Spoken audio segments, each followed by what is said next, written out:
In today's video, the question that begs to be answered comes from Josh Williams, and it reads, what is the best sideline defense you can recommend against this Scotch Gambit? Instead of the main line where black takes on d4. Well, if you want to remain unpredictable and you just want to avoid loads of traps in the Scotch Gambit, you can try the lesser-known variation with knight takes d4. Yes, this is also playable. There are three main responses in this position: knight takes d4, knight to e5, and bishop to c4. These are the common ones you're going to see. Let's start with knight takes d4. What do? You just simply take back, no two ways about it. And after queen takes d4, the move I want to discuss and recommend is knight to e7. You just want to put your knight on c6, period. Now, what if white stops us from putting our knight on c6 and they play bishop to g5? See, this is not a big deal if you think about it. You still go knight to c6, sacrificing your queen temporarily because you know you're going to take back with tempo.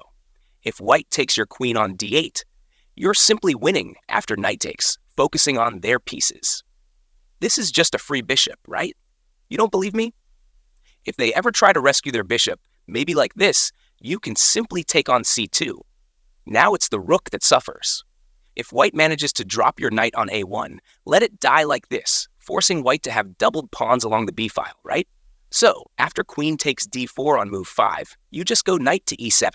Simple stuff. You know what to do. If bishop to g5, you go knight to c6.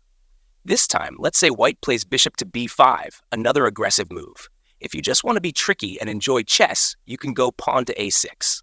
After bishop to a4, you go pawn to b5. After bishop to b3, yes, knight to c6 is okay, but to quantify it, that may be compromised. So in this position, what you would want to do is play pawn to d6. Now this looks like a silent move, as if you want to play knight to c6, but it's much more than that. For example, it only takes one wrong move, like a shot, for you to win the bishop like this, the same way you do in the Noah's Ark trap with pawn to c4, and that bishop is dead. That's the whole purpose. Maybe in this position, the best that white can do is play pawn to c4. Again, moves like knight to c3 will just run into moves like c5 and c4. That's why we play pawn to d6. So in this position, pawn to c4 should be played to avoid the Noah's Ark trap.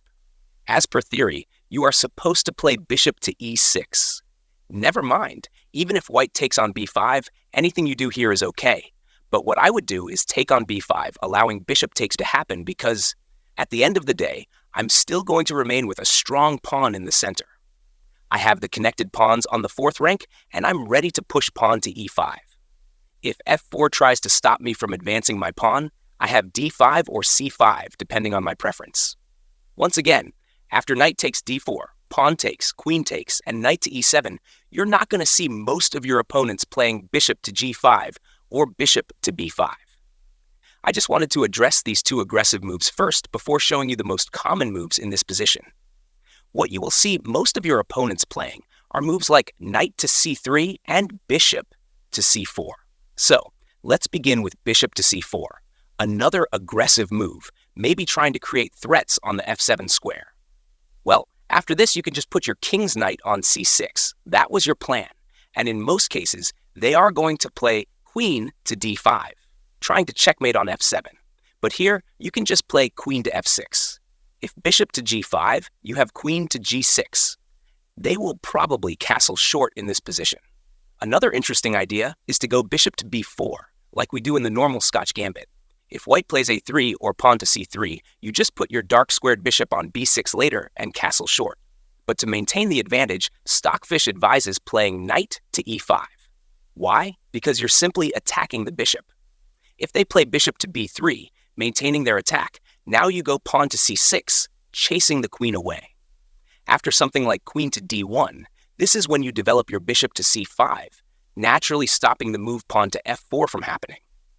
If you think moves like bishop to e3 work, they don't, because you can just take, and after pawn takes, you have queen to g6 or queen to e7. Personally, I like queen to g6, maintaining the pressure along the file. After something like knight to c3, trying to defend the f4 pawn, now you go pawn to d6 or even castle short. It doesn't matter. After all, there's no bishop takes f7 because of knight takes. That's what I'm talking about. right? Once again, if white doesn't play bishop to g5, bishop to b5, or bishop to c4, the other move you will likely see is knight to c3. In fact, this is the most played move. But once again, the plan is simple. Just go knight to c6, attacking the queen. They will have to undevelop their queen somehow, maybe to d1, because they don't want to block their dark-squared bishop. So queen to d1 is more neutral, after which your development will be very simple. From here, you can play bishop to c5 if you want, but I find bishop to b4 more forcing. You just want to take and mess up white's pawn structure on the queen side.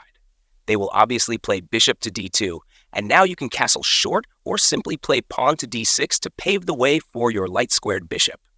This time, let's consider what happens if black doesn't take on d4 with the knight, but instead they take on e5. After knight takes e5, yes, you can play bishop to c5 or knight to c6, but the best I recommend is to go knight to a6. Bishop to c4 doesn't make sense. From there, you're going to develop your pieces harmoniously and castle short.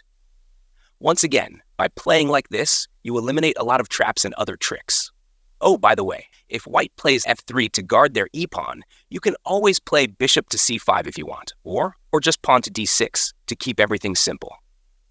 There's even this brilliant trap where you sacrifice your piece for free, because if they take, they lose a piece after c6. If bishop to c4 happens again, you have queen to a5 check, and white's knight on e5 is in danger. We continue with other variations. After d4 and knight takes, we've looked at knight to d4 and knight to e5. But what about bishop to c4, some kind of Scotch Gambit? You see what I was talking about? The lesser-known variation completely shuts down all Scotch Gambit traps due to knight to f3 after queen takes. You can just play something like queen to e7 here, or even queen to f6 if you want to oversimplify things. But once again, there's nothing wrong with knight to f6. Next, you're going to develop your bishop, maybe on e7, and castle short, playing pawn to d6 to avoid all the traps. But after knight to f6, there's this other annoying move, queen to b3, delaying your kingside development because white noticed that you wanted to develop your bishop and castle short, and they are also targeting your weak f7 pawn. So what should you do? The safest is to go queen to e7. After you play queen to e7, if white rushes out with bishop to g5 again, you can just go pawn to h6. If bishop to h4, never be afraid to go pawn to g5 in these kinds of positions, because at the end of the day, you're going to walk away with a pawn. They can castle short, but you don't attack because they will take their pawn and pressure your f7 pawn. So you want to play bishop to g7. If rook to e1, now that there is no pressure along the f-file, you can now freely take. Even if they take the f-pawn, you just castle short. To ask your questions, simply head over to our partner's Patreon page by clicking the link on our YouTube homepage. Join the free membership to start posting your chess questions, and we'll do our best to answer the most interesting and engaging ones in a short video. Plus, give you a shout-out. For those who want priority responses and more frequent shoutouts, you can also subscribe to our partner's Patreon page with a paid membership. Here's how to ask your first question. After clicking the link on our YouTube homepage and setting up your free membership account on our partner's Patreon page, go to the Community tab. Agree to the chat guidelines, then navigate to the Ask ChessGPT chat. Type your chess question, like this one. How do I checkmate my opponent in the opening stage in 2 moves? In response, you might get something like this. To checkmate your opponent in 2 moves, assume you're playing black and your opponent opens with the Barnes opening by playing f3. After this weak opening move, you can push your pawn to e5. If they follow up with another poor move, like g4, you can checkmate by playing queen h4, winning the game in just 2 moves. And that's it. We look forward to hearing from you. Don't forget to subscribe to help us grow and continue improving our content.